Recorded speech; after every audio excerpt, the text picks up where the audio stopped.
also a big key element I see in your notes is intimacy. Having close relationship with the Lord plays a vital role in third heaven authority, doesn't it?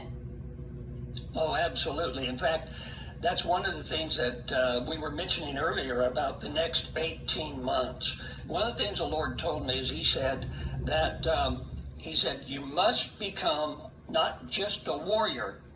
I'm a warrior. You're a warrior. Mm-hmm. We feel it. I've been a warrior my whole life. You know, it's like, okay, let's get her done.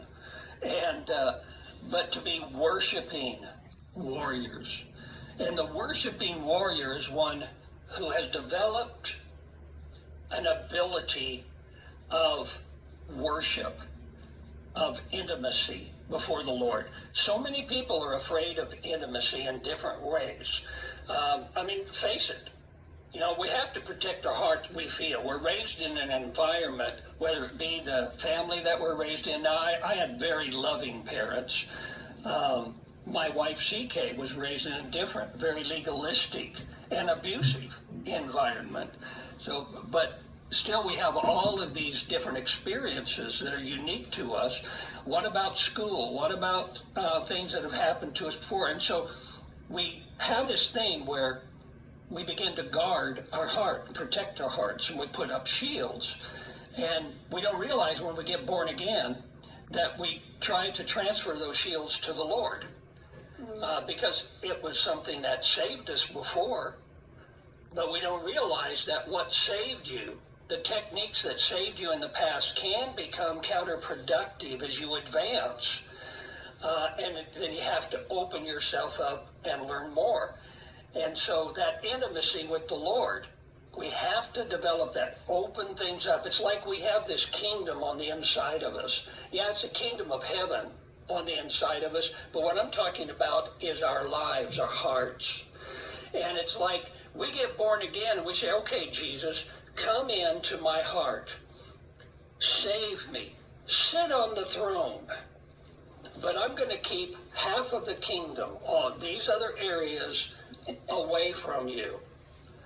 You have rule, but I'm going to hide this stuff from you.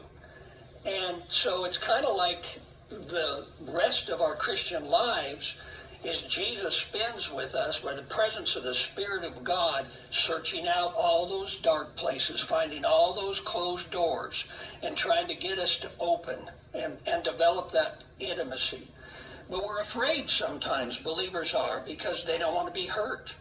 There's woundedness or various things that are in their lives. They don't know how. So many people are afraid to open their hearts to the Lord simply because then they're going to have to feel something. And in order to feel the love and the good things from the Lord, you'll also have to feel the pains and the other things that he wants that love to heal. Yeah. And so we get to these places where this intimacy we have to develop before him. And it's not just intimacy with the Lord. It's intimacy with our families. And this is a biggie. I really want to emphasize it at this particular point. The Lord spoke to me. And he said, this was just about a week and a half ago, he said, tell the people that over the next 18 months to develop their intimacy with their loved ones, their families, their friends, those that are the closest to their hearts and are trustworthy. Develop it.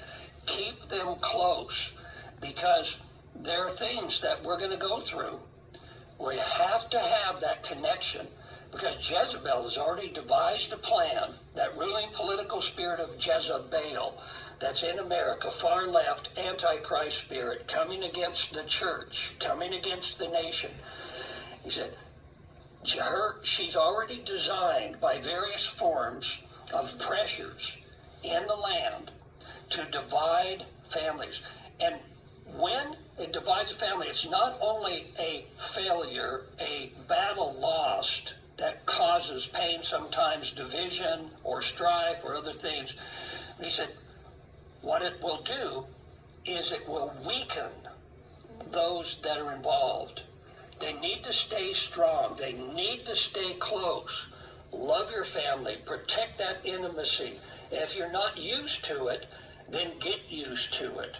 Just go to that person and begin to open your heart. Ask them what they have need of, what their dreams are. Pray with them on a daily basis. Keep the bond strong. And that is very protective for us. One of the reasons is because it provides anchors to our life.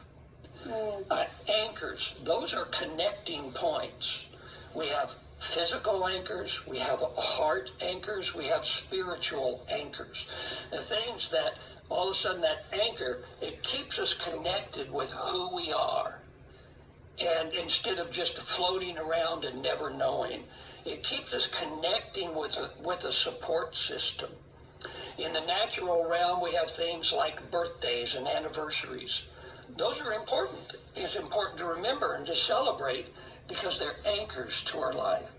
You know, our heart, there's relationships that we have, a spouse, a son or a daughter, parents, other people that are close. It provides an anchor to reality that keeps us stabilized. Spiritually, we have anchors, with the Lord. And it's good to always remember the things that the Lord has done for us and continually, bring them up. CK and I were talking last night about just some things that we did years ago. We started out in the first year of ministry, almost 46 years ago. Not only we had a traveling ministry at first, and then pastoral, and then some other things, but we were on the radio. And we sat there and talked about it. We were radio preachers to some degree back then. And in our city, we went to the local, it was a rock and roll station. And it was the biggest one in our community, our city. And we asked them, what demographics and stuff, what's your most listened to time of day? And they said 6 a.m. news. And so I said, okay, can I have the 5 minutes before the news? And they said yes. And so 5 minutes, people that were getting up, showering, waiting for the news, the most people of the entire day. There's Mike Thompson for 5 minutes talking to him about the Lord. And we reminisced about these. See, what I'm saying is that's an anchor. Right now we have internet ministry, but it started back there. It's an anchor. So many anchors. Because those anchors for our heart release strength. They keep us grounded, keep us going in the right direction, and they literally release strength to go ahead. And so stay close. That's what I want to tell everybody. Yes. It should be happening all the time, but the next 18 months, stay close. Don't let anything bring division between you and your loved ones. Love on one another. Develop an intimate relationship with the Lord. Spend time in prayer with Him, but with the loved ones.